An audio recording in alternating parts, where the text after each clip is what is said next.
¿Qué pasa, chavales? ¿Cómo estáis? Bienvenidos a un nuevo capítulo de Blockchain para Inquietos. Capítulo número 84 del podcast, capítulo número 11 de la serie de El Bloque. Como veis, aquí estamos en el estudio maravilloso grabando y ya sabéis que El Bloque es un espacio patrocinado por Tutelus, un lugar, un espacio, como nos gusta decir, sin humos, con la visión de Tutelus. Y bueno, para este capítulo número 84 o 11 del Bloque, tengo nada más y nada menos que al señor ilustrísimo, ¿cómo dicen los catalanes? Molt honorable, señor don Javier Ortiz Conesa, alias El Sócar. ¿Qué pasa, Sócar? ¿Cómo estás? Gracias, Miguel, por la presentación. Muy bien, estoy muy bien. Encantado de estar aquí. Por primera vez ahí en esta mesa ovalada que tenía tantas ganas de visitar. Sí, que te llama la atención, ¿no? Porque cuando lo ves en el podcast dices, ostras, es lejísimo Claro. uno de otro. Y la mesa casi no podemos dar la mano. Bueno, es la magia de la fotografía y la iluminación. Bueno, yo sé que este podcast va a ser uno de los más vistos porque cuando grabamos otro hace ya tiempo en Blockchain para Inquietos que se llamaba Una cerveza con el Sócar. Y ostras, es uno de los más escuchados que tengo. Fue caótico como siempre, porque nos vamos tropezando todo el rato. Pero estuvo bien, ¿eh? Estuvo bien. A ver cómo nos sale. Me lo pasé bien. A ver cómo nos sale este. Bueno, para quien no haya escuchado ese podcast de Una cerveza con el Sócar, vamos a empezar, como siempre, por la parte más personal. ¿Quién es Javier Ortiz Conesa? Que no le llama ni Dios a Javier Ortiz Conesa Javier, ni Javi. Yo no, bueno, no sé, alguno habrá que te llame Javi. A los amigos, sí. Pero vamos, eres el Sócar en el mundillo el Sócar para los tequis. Profesional, ¿no? ¿Quién es el Sócar? Bueno, pues un chaval que le mola mucho la tecnología, que siempre le ha molado desde enano. Que empezó a estudiar y a hacer pinitos ahí con una amiga 500 en la época, fíjate, en aquella época cuando estaba trasteando. Hablamos del 90 y pocos. Eso es, 90 y pocos. Que estábamos ahí con el Commodore, con los amigos que yo no tenía, que nos íbamos ahí a la cinta. Bueno, Sí. ya te acuerdas de aquella época, ¿vale? Y después empecé rápido a estudiar. Cuando estuve en el instituto ya estaba dando clases. ¿Sabes? Que todavía tiene mi madre. ¡Uy! Tiene mi madre el otro día, tiene mi madre todos los títulos, ¿sabes? De esa mierda de Visual Basic, de COBOL. Los tiene ahí guardados, los títulos que nos daban de una academia. Toma ya. Y bueno, ya sabía yo que eso fue en segundo de BUP, o sea, con segundo de BUP, 15 años, ¿no? 15 años. Y con 15 años ya tenía claro que iba a dedicarme a este mundo Toma ya. maravilloso. En el año 91, más o menos. Sí, 91. Sí, 91. 91. Toma. Bueno, y después, pues nada, me metí en informática en la Universidad de Alicante, que, como ya sabes... Bueno, tengo que decir, Sócar, que eres el único tío que conozco, tío, que tiene 3 ingenierías. Ya, pero bueno, a lo mejor yo creo que tienes ahora 3 putas carreras y además 3 ingenierías. Porque, bueno, estudié ingeniería, informática y luego me hice música. Bueno, pero tú tienes 3 putas ingenierías. El único mérito es complicarse la vida. Porque en los años que estuve simultaneando, pues en lugar de mis amiguetes que cogían Excel de magisterio, pues yo me cogía la troncal de informática y gestión o la de sistemas, pero sí, me saqué las 3 carreras. ¿Para qué me ha servido? Pues bueno, no sé, seguramente para enfrentarme a todos los problemas e intentar solucionarlos con éxito, ¿no? Pero visto con perspectiva, ¿sabes? Pues al final tienes que seguir aprendiendo todo el rato, con lo cual, ¿sabes? Lo que estudié en la universidad solo te sirve para, pues eso, para saber solventar los problemas. Está claro. Bueno, nosotros llevamos trabajando juntos mogollón de años. Bastante. Antes de Tutelus ya trabajábamos juntos, ¿verdad?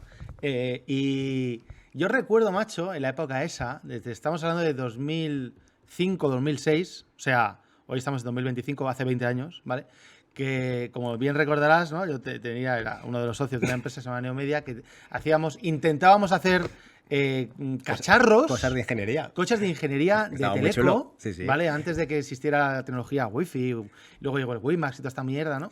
Y hacíamos unos cacharros, de hecho, de esos cacharros, tío, tengo por ahí, pues, no sé si ni siquiera se ha caducado porque es que me importa cero, ¿no? Pero tengo una patente. Así de lo de la geoposicionamiento, método ¿no? de localización de vehículos basado en infraestructuras Wi-Fi. Antes de que porque en lugares donde no llegaba la cobertura GPS, ¿no? Pues triangulando se podría hacer. Triangulando podías hacer, ¿no? Y yo con otro tarao de la empresa, pues conseguimos una patente. Y recuerdo que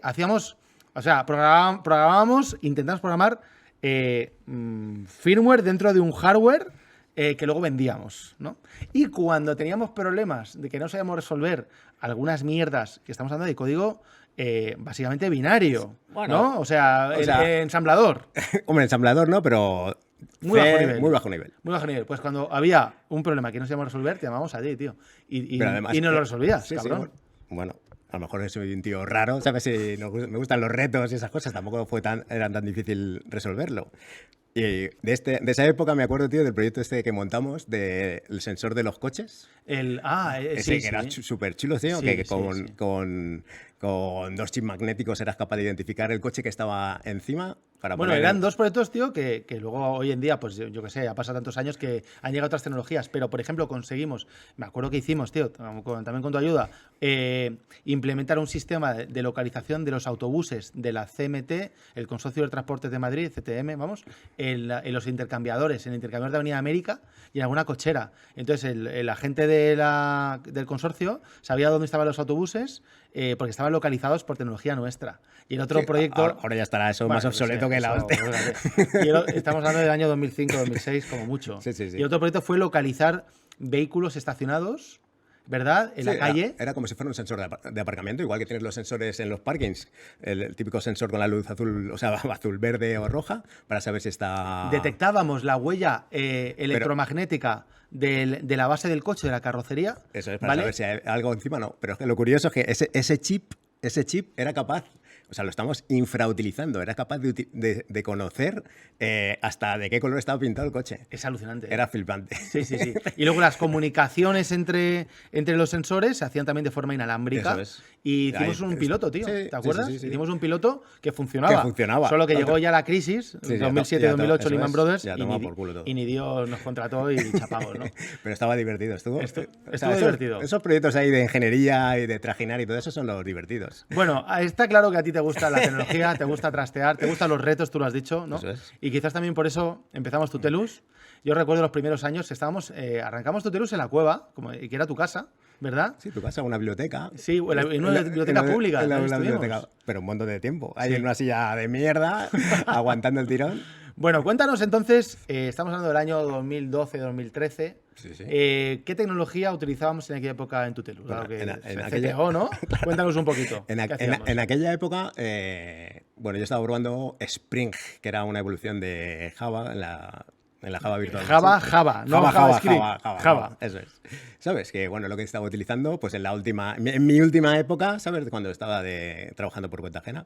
Y bueno, estuvimos ahí experimentando, montamos el proyecto completo. O sea, el primer honesto. Tutelus lo montamos en Tutelus Java. Lo montamos en Spring, que tiene Java por debajo, ¿no? Y entonces el tema es que, bueno, fuimos creciendo y todo eso, pero al final Java escalaba un poco regular. Mucha pasta, ¿no? Eso, mucha pasta. Y cuando hacíamos campañas de captación y todo esto en redes sociales, pues nos volvíamos locos gastando pasta para que escalara, para que el sistema funcionara decentemente. ¿Vale? Entonces pasaron, ¿qué fue? 3 años, Sí. una cosa así. 2-3 años. Sí, en el 2015 yo creo que es cuando... Salió un nuevo stack tecnológico. Sí, eso es. Nos fuimos a Node, que empezaba a arrancar Node, todavía era un poco pues, incipiente. Para quien no tenga muy claro qué es esto, es programar JavaScript desde la parte de servidor. De servidor, eso es. Entonces, JavaScript ya pintaba como que iba a ser... Sí, JavaScript era el lenguaje que se ganador de la utilizaba, fiesta, ¿no? el lenguaje que se utilizaba en front. Y bueno, tiene sentido porque vas a encontrar muchos más programadores que al menos conozcan el lenguaje, aunque se programa de formas distintas en front y en back, ¿no? Pero bueno, empezamos con esa versión de Node que era incipiente, ¿sabes? Además lo deployamos en un Docker que era incipiente también, no era ni versión 1, 0.8 creo que era, o una cosa así. Pero bueno, ahí nos la jugamos toda y funciona perfecto. Muy bien. ¿Vale? Entonces, bueno, y ahí cambiamos el stack completo, cambiamos el stack a, pues eso, a cosas más actuales, ¿no? Mongo, ¿vale? Redis. Estamos hablando de un Tutelus, de todas maneras, anterior a la época blockchain, por decirlo así. Sí. ¿Verdad? Sí, es un Tutelus anterior a la época blockchain, pero bueno, la base... Bueno, es cierto que hay una cosa que cambió, que la parte de front la teníamos en Angular, ¿sabes? Lo que tenemos de formación está en Angular y después hemos pasado a otras tecnologías de front. ¿Tú recuerdas cuando descubrimos Bitcoin? Hostia. Yo sí. Sí, pero fue un intento de cobrar de otra forma. Fue por un curso que Bueno, subimos en Tutelus. Es verdad. De Javi Martín, en aquella época Logic. El de Bitcoin desde cero. Bitcoin desde cero. ¿Sabes? Sí. Y dijimos, nos llamamos. hostia, ¿esto qué mierda es? Vamos a probar. Y después estuvimos buscando proveedores, ¿sabes? De pago y hicimos algunos pinitos, pero al final no. O sea, estamos hablando de 2014. 2014. En 2014 más o menos descubrimos Bitcoin e intentamos añadir Bitcoin en Tutelus como forma de pago. En aquella época no había, por supuesto, forma de probar el Bitcoin en testnet, de nada, y entonces tenías que comprar Bitcoin. Pero no era tan barato. Sí. ¿no? Era 700 pavos. ¿Estaba en aquella época? No me acuerdo. Pero y compramos varios, que por supuesto no supimos nunca qué fue de ellos, ¿no? Los perdimos. No sé qué pasó. Yo no sé qué pasó también. Mira que lo hemos intentado. Intentar descubrir con el mismo proveedor. No, o sea, hostia, tío, recuerdo hace no mucho que contacté con el proveedor, porque encontré un mail por ahí del 2014, que no me acuerdo ni cómo se llama el proveedor, y le escribí, tío, diciendo, hola, ¿qué tal? Nosotros hicimos una implementación de Bitcoin en el año 2014. Queremos recuperar la cuenta. Y el que nos contestó, o sea, era como, pero... ¿De qué vas? Pero sí que la base de datos que tenemos de usuarios ya, o sea, eso ya no existe, esto es otra empresa. Pero al final, no sé qué pasó, pero perdimos los Bitcoin, ¿no? Sí. Ahí, lo que tuviéramos ahí puesto lo hemos No le dimos perdido. importancia, porque como en aquella época no valía nada, pues dijimos, bueno. La verdad es que no le dimos la importancia que le hemos dado posteriormente, que si se lo hubiéramos dado en esa época estaríamos todos mucho más contentos. Bueno, venga, entonces descubrimos Bitcoin, intentamos meterlo en Tutelus como forma de pago, no lo entendemos. Pues si lo hubiéramos entendido, nuestra vida, oye, sería muy diferente, ¿no? Justo. No lo entendimos, lo dejamos pasar, porque al final en una startup tienes tantos fuegos y tantas movidas que al final, pues eso, ¿no? Pues eso, que tienes que seleccionar las Tienes que seleccionar y esa no era de las más importantes. Y seguimos. Y de repente, a finales del 16, principios del 17, ¿tú te acuerdas cómo nos acercamos o cómo empezamos a apostar por blockchain en aquella época? Bueno, yo creo que... Yo sí que me acuerdo, ¿eh? Sí, el día exacto. Hombre, el día exacto no lo sé. Yo sí. Tú viniste y dijiste, ¡punk! Oye, que esto va a cambiar el mundo, no sé qué, ya tenemos que hacer algo. Y bueno, y nos pusimos a ello. Fue algo así, ¿eh? Sí. O sea, me acuerdo que nos tomamos un café y yo te dije, tío, esto es la hostia, esto lo va a cambiar todo. En aquella época no existía el DeFi. Sí, no se hablaba de tokenización, pero se hablaba de blockchain. Muy complicado de entender en el 17. Si ahora hay gente que todavía le cuesta entenderlo, pues imagínate en aquella época. Yo creo que sí. tienes una cabeza privilegiada para esas mierdas. No, pues se cruzó con mi vida. Estuve varios meses estudiándolo yo solo y lo entendí. Entonces, y te lo dije, tío, esto tenemos que darle una vuelta completa. Y te lo dije y dijimos, pues venga, ¿no? Pues, eso es, vamos a ello. Y a mediados del 17, a mediados no. En el primer cuarter del 17 ya estábamos haciendo el white paper del TUT en aquella época, ¿te acuerdas? Yo girando con el puto Solidity de mierda de la versión 0.8, ¿sabes? Que los errores eran una basura. ¿Cómo era programar en Solidity en aquella época respecto a cómo es ahora? Bueno, yo creo que... ¿O cómo era el mundo de blockchain a principios del 17 respecto a ahora? La verdad es que la evolución ha sido estratosférica, ¿sabes? Bueno, al menos desde mi punto de vista, y eso que, bueno, yo programo Solidity, pero poco, ¿no? Lo dejo a expertos dentro del grupo de Tutelus, pero en aquella época, que sí que me lo comí yo, o sea, la programación era engorrosa, tenías que validar cualquier operación que pudiera cometer cualquier fallo de floating number o de todo. El compilador no te salvaba de ninguna, ¿sabes? No devolvía errores ¿verdad? concretos, todos eran el mismo error. O sea, fue una época en mi vida de programador bastante frustrante, la verdad. Yo recuerdo que las únicas 2 semanas que te he visto deprimido en mi vida han sido esas, tío. Sí, porque además... O sea, 2 semanas cuando intentabas... Debe ser, ¿no?, por novato, debe ser por novato también o por... Bueno, el tema es que no conseguimos deployar los contratos porque no era capaz de sincronizarme, entre comillas. Tenías que levantar un RPC, no era capaz uno de RPC, no era capaz de sincronizar ese nodo con la mainnet para poder hacer el... Claro, hay que recordar también que estamos en la época de los CryptoKitties. Operar en Ethereum era carísimo. Fue justo. No, siempre acertamos todos los momentos para entrar en los mercados y tecnologías. Fue la peor época para entrar. Fue la peor época. Lo hemos grabado en otros vídeos, pero ¿recuerdas cuánto pagamos por subir un contrato a la red de Ethereum? Bueno, fueron varios contratos porque el despliegue eran de varios contratos y yo creo que la suma total, a lo mejor el más caro fue 2.500 pavos y entre todos los que tuvimos pues 4.000 pavos. 4.000 pavos por subir contratos. Eso es. Hoy, ¿cuánto pagaríamos por subir esos mismos contratos? Nada, o sea, no te tengo que decir. 0,10. Sí. O sea, de 0,10 o 50 céntimos, venga, para... de $4.000 a 50 céntimos hemos Bueno, pasado. y también porque en aquella época estábamos utilizando la red Ethereum y ahora estamos utilizando Polygon, que es una Bueno, red... porque en aquella época no había... Es que no había... no había otras redes, ¿no? Eso es. Joder. Vale. Y bueno, yo la época esa sí que fue jodida porque entre que la red no iba y que no iba... O sea, esto es como el no puedo, ¿no? De chiquito. Sí. O sea, que no llegas nunca a pillar el tren. Sí, o sea, sí. intentas, ¿no? Fue una época mala, lo resolvimos, ¿no? Y corregimos la problemática, desplegamos todo el tema de los contratos para la ICO y... ¿Sabes qué pasa, tío? Que con los ojos actuales, cualquiera que ve el portfolio, el abanico de posibilidades para deployar tokens y contratos en tantas redes, EVM o no EVM, te vas a Solana si sabes de Rust y te montas ahí la de Dios, digamos que tú no, pues nadie ve problemas. Pero en aquella época era un problema serio. Entonces, como habíamos sufrido tanto en Ethereum, yo recuerdo que a finales del 17, o no me acuerdo, ya, Sí, ¿no? dijimos, tío, tenemos Vamos a que... experimentar otras redes. Vamos a experimentar otras redes porque esto es infumable. Sí. ¿No? Bueno, era O claramente sea, si hemos tenido infumable. problemas en la primera operación, cuando Pues, queramos tener más operaciones, Si queremos hacer algo serio, ¿sabes? Vamos a y hacer se nos ocurrió la gran idea, bueno, claro, otra. otra gran idea, ¿no? ¿Quién pudiese haber tenido una bola de cristal en aquella época? Claro. Pero A todo lo pasado, todo el mundo en manolete. exactamente. Pero a principios del 18 decidimos apostar por NEM. Y entonces construimos toda la infraestructura de NEM. contratos y de tal Sí, NEM. en una blockchain que se llama NEM. NEM, a mí como tequi normal, me parecía muy interesante porque utilizaba un lenguaje que conocíamos, JavaScript, ¿sabes? Y era una capa por encima. Y bueno, funcionaba como un tiro también porque era todo transacciones en segundos, ¿vale? Iba muy bien. Iba muy bien. Y bueno, se volvieron locos ahí, cambiaron lo que iban a hacer una evolución que después iban a mergear con la actual, pero Y al final después hicieron un fork. al final hicieron un fork y la liaron parda, ¿sabes? Y yo creo que ese proyecto está... Mira, este es el típico caso, macho, que siempre ocurre en el ser humano, ¿no? Y creo que está relacionado con uno de los pecados capitales, ¿no? La codicia. O sea, el proyecto iba bien. El proyecto tecnológicamente funcionaba.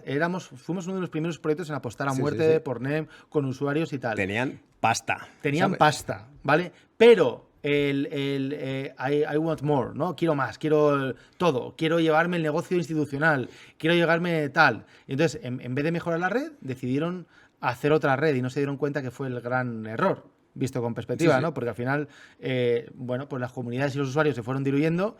Fue la época en la que empezaron a salir ya las primeras cadenas laterales de Ethereum, empezó a salir Polygon tímidamente y ya, claro, Sí, pues, ya todo. se fue a tomar por culo, ¿no? Pero después, no solo eso, ¿no? No nos quedamos ahí, no solo probamos NEM, sino que después dijimos, venga, vámonos. Decidimos que como Bitcoin era el rey de la fiesta, Pero porque dijimos, hostia, pues vamos a tokenizar en en aquella Bitcoin. época empezaron a salir proyectos bastante interesantes, ¿sabes? De Cadenas de laterales de laterales Bitcoin. de Bitcoin, ¿vale? Como Liquid. Y hicimos una prueba, tokenizamos en Liquid, ¿sabes? Y esperamos ahí que, bueno, todavía estaba un poco verde, pero bueno, podría ser una buena apuesta, ¿sabes? Por utilizar la cadena de la cadena, ¿no? ¿Sabes? La red principal Claro, de para la que nos esté blockchain. escuchando y lo entienda bien. El rollo es que, claro, si tú tokenizas en una cadena lateral de Bitcoin, de alguna manera te estás aprovechando de la de la fuerza potencia de de Bitcoin, Bitcoin. ¿verdad? Sí, sí. Y si puedes tokenizar ahí y puedes desarrollar aplicaciones fácilmente, pues sería maravilloso, ¿no? Eso es. La triste realidad Es es que- que nunca tuvimos apoyo desde Blockstream. Eso es. Fuimos uno de los... Además, a mí me sorprende, macho. Bueno, no me sorprende por lo que voy a decir ahora, ¿no? Pero fuimos uno de los primeros proyectos a nivel mundial que estaba tokenizando en serio el Liquid. Sí, sí. Y aún así, o sea, ni con esas nos hicieron caso, ¿no? Las librerías, yo recuerdo esa parte, fue también muy frustrante. Sí, sí. Estábamos con Carlos, ¿no? Roldán Carlos de también, Roldán. y fue duro, ¿no? Fue una época... Sí, fue bastante triste y después cuando captaron pasta y comprobamos que se gastaban... La pasta que captaron 500 millones de pavos. Dilo. Fue ¿Cuánto? 500 500 solo. Pues nosotros estábamos emocionados diciendo, bueno, van a Bueno, meter ahora va a aquí, ser la hostia. ¿verdad? Desarrolladores para mejorar el ecosistema de Liquid, tal. Toda la pasta para comprar máquinas para minar Para más minar Bitcoin. En Canadá. Y entonces ya Dijimos, estaba claro que decidimos que estaba claro que no era el proyecto. Otra vez hemos fallado. O sea que vamos. Estamos ya 2018-2019. Somos unos detectores de proyectos fallidos de momento. Y ya 2018-2019 ya es cuando nos topamos con Polygon. Ya Sí, había... al final todo evoluciona, ¿no? En Solidity ya había, igual que en 2017, pues casi no había gente ¿sabes? Desarrollando, que sí que había, pero vamos, que en comparación era poquísima. Todo había evolucionado, el lenguaje había evolucionado, los compiladores, todo era todo mucho más agradable de utilizar y al final pues apostamos por de donde nunca nos teníamos que haber ido, ¿sabes? Pero bueno. Por el entorno EVM. Eso es. Y si no Ethereum de forma nativa, porque recordemos que en aquella época todavía era carísimo operar en Ethereum, pero por lo menos sí en una EVM. Pero bueno, ¿no? en algún proyecto la cagamos la primera vez, ¿no? Rollo Rental, que el primer proyecto... ¿Ha habido algún proyecto que no hayamos cagado, macho? ¿De entrada? Pues de entrada no lo sé. Pues a lo mejor está no, por llegar, está por llegar. Pero en Rental el primer proyecto que tokenizamos fue en Ethereum y al final la gente se estaba gastando más pasta en mintear el token de Security que... O sea, había gente que compraba un token de $100, de $100 y tenía que pagar por el minteo 40. Eso es. Y como esto no tiene ningún sentido. Pero aún así lo hacían. Sí, la gente estaba muy loca, ¿sabes? Y lo hacían. Y después, por eso que... Además, todos los proyectos tienen una evolución, ¿no? En Rental empezamos ahí, después nos hemos ido a BSC utilizando EVM, nos fuimos a BSC, BNB, y después volvimos otra vez a Polygon, y que es donde estamos ahora, y estamos muy contentos. Y todos los proyectos, ya después de esta vorágine de cambiar de blockchain a lo loco, yo creo que ya los hemos consolidado en Polygon, porque es una blockchain que funciona rápido, con unos costes de transacción muy bajos. Pero bueno, yo creo que el futuro en ese sentido, no sé cómo lo ves tú, el futuro tiene que ser cross-chain, ¿no? O sea, no, futuro, a largo plazo, el futuro yo creo... da igual que estés en Polygon, en Arbitrum, en Base, o en línea, o donde sea, ¿no? Yo creo que al final levantarás un ZK roll de estos, o sea, una blockchain tuya para ti y eres capaz, o sea, que está consolidada con la blockchain principal, de tal forma que le das suficiente seguridad, ¿sabes? Y tienes unos costes mínimos porque es tu blockchain, ¿sabes? O sea, que yo creo que los proyectos que manejen mucha pasta y todo eso, y bueno, a lo mejor es una opinión que como todas las que hemos hecho es una mierda, pero yo creo que para proyectos tochos yo haría eso. Pero olvídate de proyectos tochos, tío, no tiene sentido. O sea, tú ahora ves cómo está evolucionando la liquidez en cualquier DEX, por ejemplo, y los DEX que mejor están funcionando son los que tienen más cadenas agregadas. Sí, está porque claro. La liquidez está muy fragmentada. Entonces, no tienes, o sea, como usuario, tiene que ser algo fácil. Sí, ¿sabes? pero entonces, si hay un pool, imagínate. Es todo ¿no? dependiendo de cómo sea tu proyecto y las necesidades de tu proyecto. Pero imagínate que vamos a pensar en un DEX, en GT3. Vale, si ¿no? vendamos un DEX, está claro que no nos vamos a ir a un ZK roll. Claro, porque si tienes un DEX, tú lo que quieres es encontrar el pool con mejor. Tú, como usuario, como liquidity provider, quieres encontrar el pool con mejor rentabilidad. De un par que sea, me invento, que me da igual, que sea GT3 contra USDC.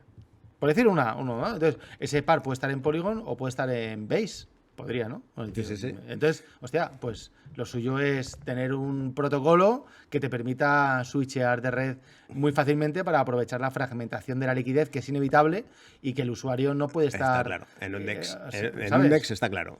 Es así, lo que ¿no? hay que seleccionar.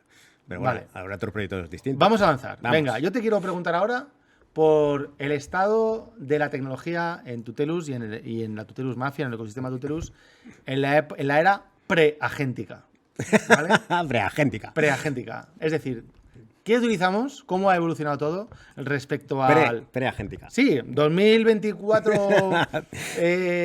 Bueno, pues, hasta 2025 primer Lo cuarto. típico, un proyecto como los nuestros, tenemos como un proyecto web 2, la parte de front, la parte de back, y después le añadimos una nueva capa, que es la parte de blockchain, ¿vale? Esa capa, sí, interactuamos o directamente desde el front o desde el back para facilitar, para poder cachar algunas cosas, ¿sabes? Y que el coste, minimizar un poco los costes, ¿vale? Y después tenemos otra pata, que es la pata de SubGraph, ¿sabes? Es intentar hacer... SubGraph es un servicio que, para el que no lo conozca, es intentar hacer de la blockchain una base de datos, ¿vale? ¿Y por qué? Porque... O sea, dices, y es un tema súper relevante que la gente no conoce, ¿no? Yo creo que en general, el que no se desconoce completamente que los proyectos web 3, o por lo menos los nuestros, llevan todos un subgrafo por detrás. O sea, necesitas... ¿Pero por qué? Vale, el tema es que está claro que en la blockchain está toda la información y solo tienes que consultarla, ¿no? Pero claro, si cada vez que tenemos que consultar algo lo tenemos que estar buscando, ¿sabes? Pues los costes y eso es exagerado.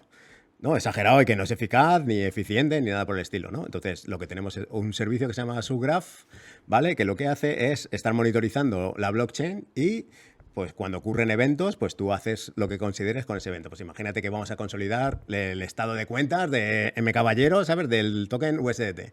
Pues yo miro todas las transacciones de USDT, todas las transfer, ¿no? Los movimientos de ese token y cuando detecto a M Caballero, que ese es su address, ¿vale? Pues voy diciendo, pues voy sumando o restando en función de lo que esté haciendo y eso lo tengo en una base de datos. Entonces cuando consulto, oye, M Caballero, ¿cuánto tiene de USDT? Pues tiene X y lo sé, ¿sabes? Podría hacerlo con el balance, hay contratos, he puesto el peor ejemplo, como siempre, ¿vale? Pero he puesto el peor ejemplo porque hay una función que te dice el balance, ¿no? Pero si quisieras saber un poco de histórico o de los movimientos que has hecho, cualquier cosa de estas, pues lo tendrías es una en el manera de seguro. tener acceso a la información que todos sabemos que está en la blockchain, pero de una manera más rápida, Eso más es, barata y consolidada, ¿no? Y todo eso. Y más consolidada. Eso es. Vale. Entonces dices entonces, que todos los proyectos... Todos los proyectos DEX o de blockchain, seguro, estoy al 100% seguro que tienen un subgraph detrás para una cosa o para otra. Sí. ¿Sabes? ¿Qué más a nivel tecnología? ¿Qué más hay que tener en cuenta para desarrollar un proyecto Web 3? O sea, tenemos su grafo. Tenemos su graph, backend. Una app bueno, está levantada en los mismos lenguajes que una app, en lo que es el frontend. Sí, no tiene nada que ver. Sí, bueno, una pieza que no hemos quitado en la blockchain. En la blockchain tenemos los contratos de Solidity, que es la pieza más importante de todo el proyecto Web3, ¿no? Y es donde hay que poner bastante curro y esfuerzo, ¿vale? En validar y que todo esté funcionando. O sea, lo que tú decías, que se diferencia una aplicación Web 2 de una Web 3. Pues al final una aplicación Web 2 tiene front y back, ¿vale? Y una aplicación Web 3, aparte de ese front y back, tenemos la pata de blockchain en la que metemos los contratos Solidity y la parte de subgraph para las consultas consolidadas. Vale. Ok, te voy a hacer una serie de preguntas y respuestas rápidas con el SOCAR, ¿vale? Intenta dar una definición para que la gente entienda algunos conceptos técnicos. ¿Qué es un nodo RPC y por qué es importante? Bueno, un nodo RPC... Al final, la blockchain es una cadena... Bueno, has dicho que eran cortas las respuestas. Bueno, lo que puedas. Bueno, en la blockchain, ¿no? Está consolidada con un montón de nodos. Cada blockchain tiene un montón de nodos y cada nodo, eso, es un servidor, tiene un servidor RPC en el que al que te puedes conectar. ¿Vale? Es algo parecido a como si te quieres conectar a Internet, te tienes que conectar por un router. Eso es, un proveedor, ¿no? Un ISP. Eso es. Pues cada nodo de la blockchain es un servidor RPC. ¿Sabes? De esta forma consigues que no pueda censurarse la red porque no tienes está descentralizado, no tienes un único. Entonces, cuando tu RPC falla en tu MetaMask y te tienes que cambiar de RPC. Eso es, la gente utiliza. Hay un montón de RPCs que son públicos, otros privados, ¿vale? Los privados, obviamente, como pagas, funcionan mucho mejor, ¿no? Y en los públicos lo que puede pasar es que pues, se haya caído el nodo o cualquier cosa de estas y cuando estés operando con la red, ¿vale? Porque tú normalmente no ves cómo te conectan, ¿no?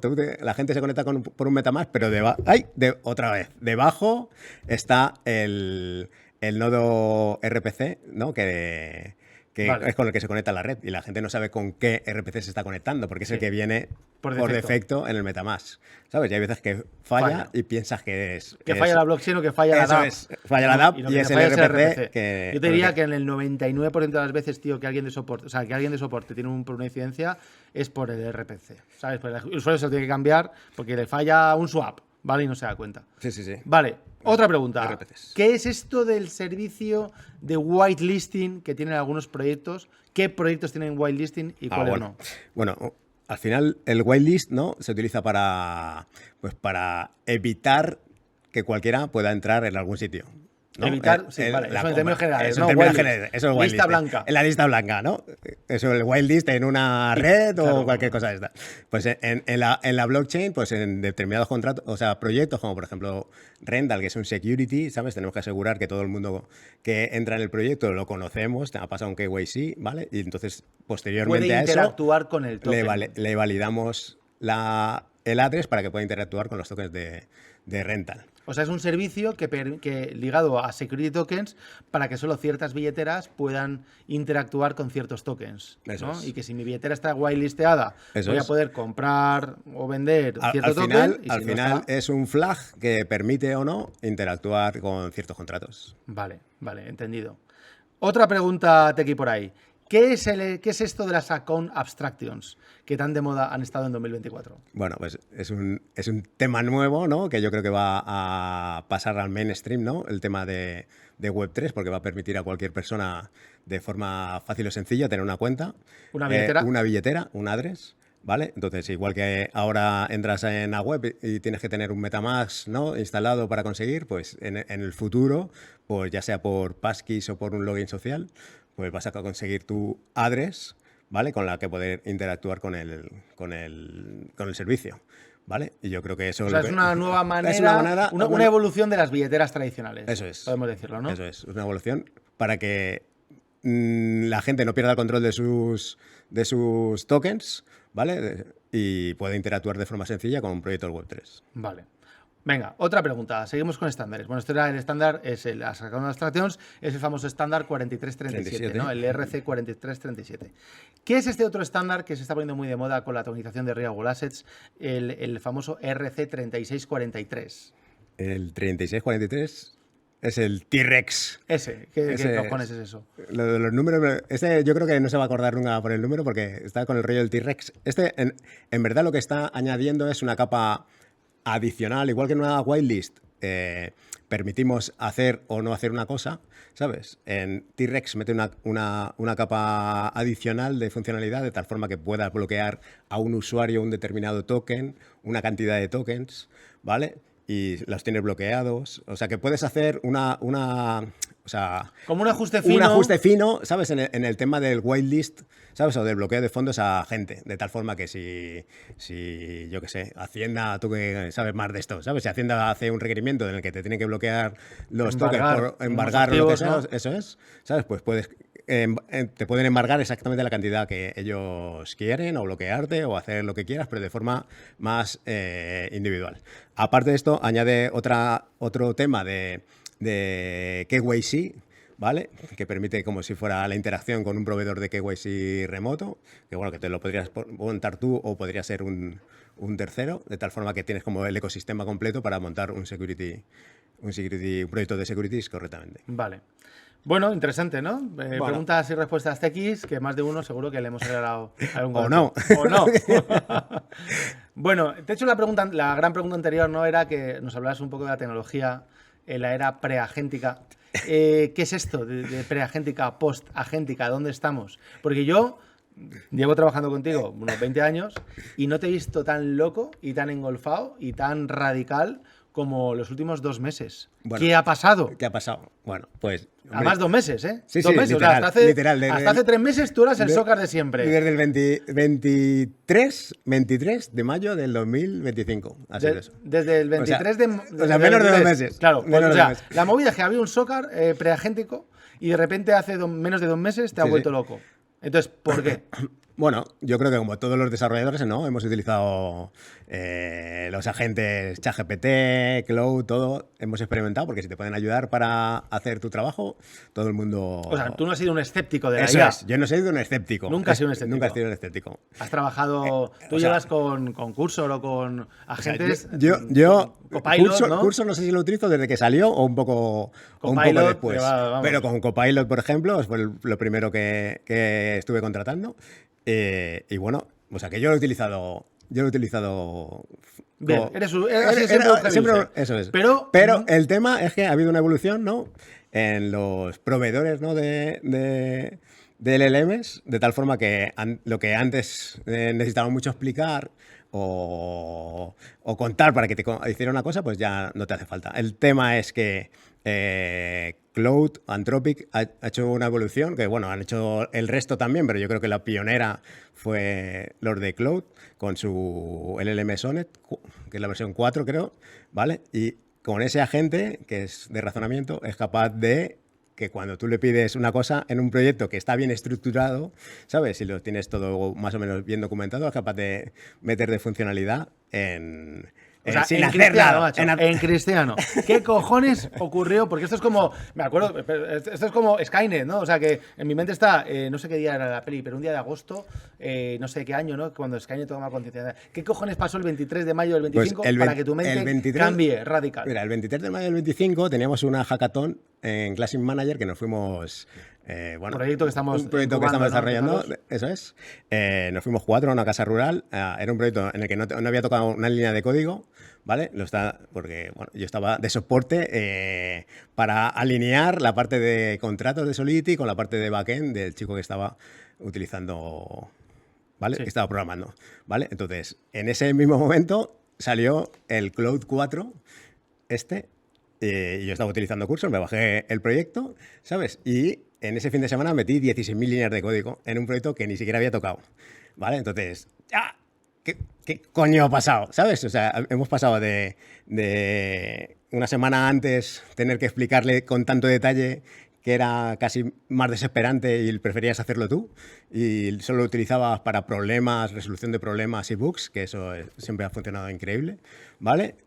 Hemos pasado de ese estado a un estado en el que le pides una cosa, una funcionalidad, y es capaz de hacértela con los distintos niveles, capas, layers que tengas en tu proyecto, ¿vale? Correctamente, después con errores o con... O sea, en Cristiano es básicamente que tú, hasta el 23 de mayo, cuando le pedías algo a un agente de IA, tenías que dedicarle tanto tiempo para explicarle lo que querías, que era muy frustrante. Eso es. ¿No? O sea, el tema es que yo utilizaba, antes del 23, utilizaba Copilot, simplemente ayuda a las cosas que estabas haciendo, ¿vale? Pero no programaba por ti, sino que te ayudaba en lo que estabas haciendo.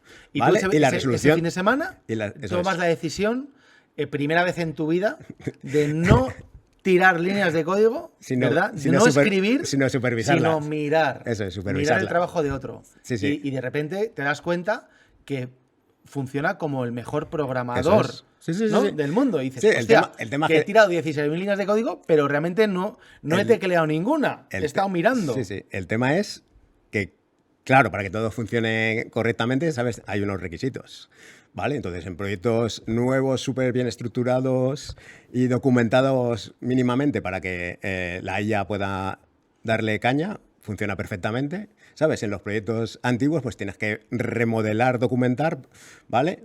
Para que eso sea Vale, pero sea aquí posible. la movida, tío, todo esto viene porque el lunes tú llegaste a Tutelus loco, perdido, diciendo que teníamos, o sea, es como que habías tenido un fin de semana. ¿Cómo se dice, no? Cuando luego alguien termina siendo santo, ¿no? Tenía ahí el momento de, ¿no? El místico, momento eureka. ¿no? Tienes un momento místico y dices, tenemos que cambiar la forma de programar. O sea, ya no podemos programar como programamos hasta ahora. Sí, o sea, hacemos el gilipollas, ¿no? Porque si tenemos agentes ya tan poderosos, tenemos que cambiar. En ese fin de semana, además, estuvimos ahí un debate bastante interesante sobre cómo va a ser el futuro del desarrollo. ¿Vale? ¿Vas a levantar proyectos ahí con DDD completo, con el estándar DDD completo, con todos los niveles o no sé qué? ¿Porque quieres que te lo haga así porque te parece a ti más interesante? ¿O como ya programa la IA, ¿sabes? Con una estructuración mínima, básica, decente, le vas a dejar a la IA que haga lo que quiera, ¿sabes? Porque en unos casos te complica, aunque lo hagas solo, estás complicándole más la vida que en otros, ¿sabes? Pero ¿Cuál será tu opción? A ver, yo sin ser tequi a tu nivel, está claro que o sea, esto ha cambiado para siempre ya, ¿no? Sí, sí. Y que si ya el 23 de mayo tuviste tu momento místico y viste esto, ¿qué ocurrirá dentro de 3 meses? Claro, el tema, o dentro de 6 meses. El tema es que no vamos a ir a menos. Eso es, cada 3 meses que van sacando más o menos, que van liberando nuevas versiones de LLMs, ¿no? En todos los proveedores, porque no estamos hablando solo de Anthropic o de OpenAI, ¿no? Estamos hablando de Google con Gemini. O sea, cada 3 meses, si es un salto tan grande, ¿sabes? Lo que no vamos a saber es dónde vamos a estar dentro de un año. Hay que ser bastante el agnóstico. Eso es. Yo también, eso va a ser así, ¿sabes? Ahora no te puedes casar con uno. Ahora estamos utilizando Cursor, hay un poco de problemática ahora con el pricing y las condiciones, que se ve que no ganan pasta y necesitan ganar más pasta, ¿sabes? Pues si te funciona bien, si no cambiar a Cloud, también está sacando su rollo CLI para programar. O sea, pero entonces, Sócar, tú desde el 23 de mayo ya estás programando de otra manera. O sea, tú ya te dedicas más a mirar, a mirar pantallas, que a tirar código. Eso es. Eso es muy fuerte, ¿no? Hombre, bastante interesante. 30 años programando, he tenido que cambiar la forma de trabajar. Sí, pero bueno, con gran satisfacción, ¿no? Porque parece que hace las cosas más rápido y seguro que bueno, mejor. Eso te iba a decir. Lo has cambiado no porque tengas miedo a perder, entre comillas, tu trabajo, pero el control, sino porque puedes hacer más cosas, ¿no? Además, yo pienso que todo este rollo para programadores senior como yo creo que o sea, somos los que más provecho le vamos a poder sacar.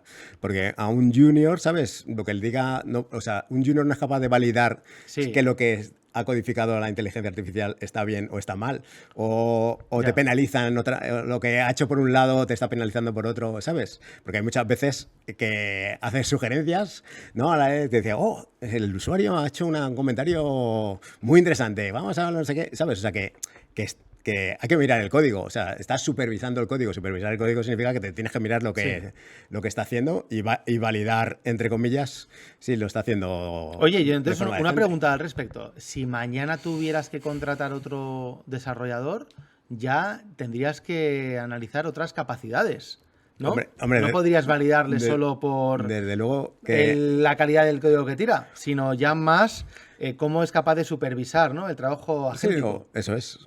O sea, el tema es que yo creo que en un futuro, o sea, en el futuro o en el presente ya, todas las cosas van a cambiar y obviamente las habilidades que tengan los programadores, aparte de saber programar, serán otro tipo de habilidades relacionadas, pues eso, con el manejo de los LLMs, ¿no? De saber preguntarles o de saber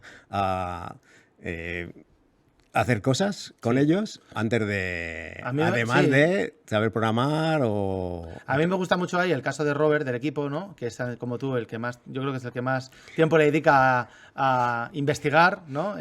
Un tema agéntico, que me pasó el otro día un vídeo en el cual tenía 3 agentes, 2 currando y otro validando.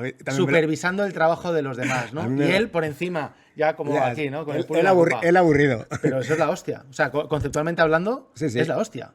Yo creo que puede llegar a... No sé en qué momento va a pasar, ¿vale? Si estamos muy próximos o muy lejanos, pero yo creo que va a pasar. O sea, que los agentes van a poder interactuar bien entre ellos y van a poder funcionar así como... Vale. Última pregunta, que ya nos acercamos al tiempo límite, pero yo creo que es pregunta compleja y no tengo ni puta idea de la respuesta, ¿eh? Y me lo preguntas a mí. Hombre, claro, ¿a qué se lo voy a preguntar si no?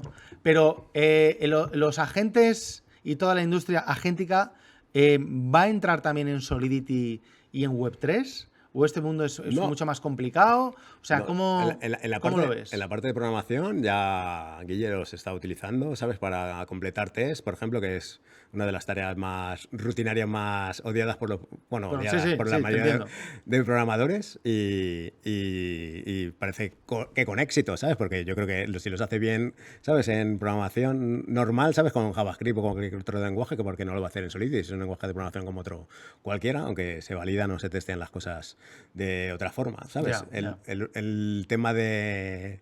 Y yo creo que al final todo evolucionará porque las herramientas, por ejemplo, de Solidity también han mejorado una barbaridad, ¿sabes? Desde Hardhat del principio hasta Forge, que se está utilizando ahora Guille, también todo ha cambiado una barbaridad, ¿sabes? De cómo se manejan los proyectos, con lo cual yo creo que algo nos va a ayudar, seguro. Bueno, y ya, por rematar, entonces, ¿hacia dónde vamos en tecnología?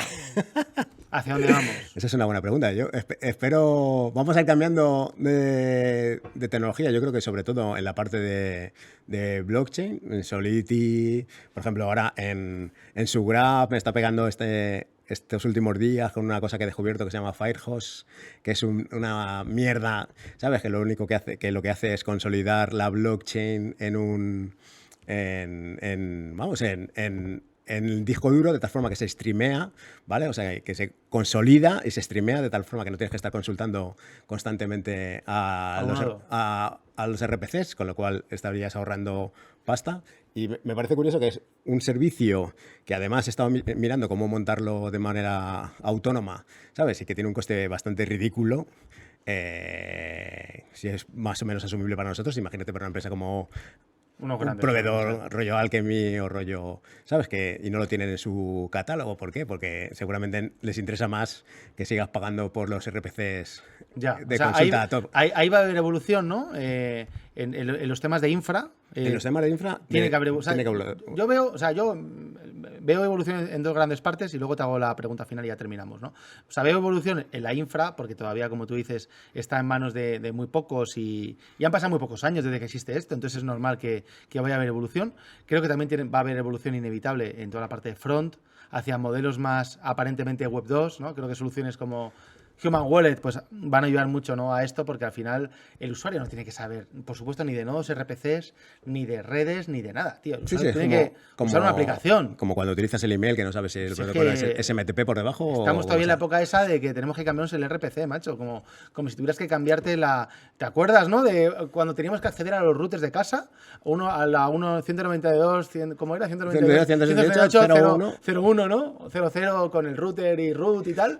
Y ya no hacemos eso. Sí, pues, como tú dices, es verdad, las Stratacom van a estar aquí y han venido para quedarse. Habrá evoluciones, ¿vale? Seguro si está aquí con el nuevo fork, ¿no? Han metido un estándar nuevo para poder convertir las address normales en contratos, la misma address, ¿vale? Eso está en el nuevo fork, no sé el estándar, seguro que Guille te lo dice. Vale, eso va a estar aquí, las Stratacom y lo del tema de infra de blockchain y de ayudar a consolidar los datos de la blockchain para que los tengas de forma eficiente y los puedas utilizar en tu proyecto, seguro que va a cambiar. ¿Y va a haber convergencia? ¿Tú crees que va a haber convergencia entre lo que es EVM y no EVM? O sea, porque ahora tenemos dos grandes mundos, ¿no? El mundo dominante es EVM, luego tenemos Solana, que lo está haciendo muy bien, sí.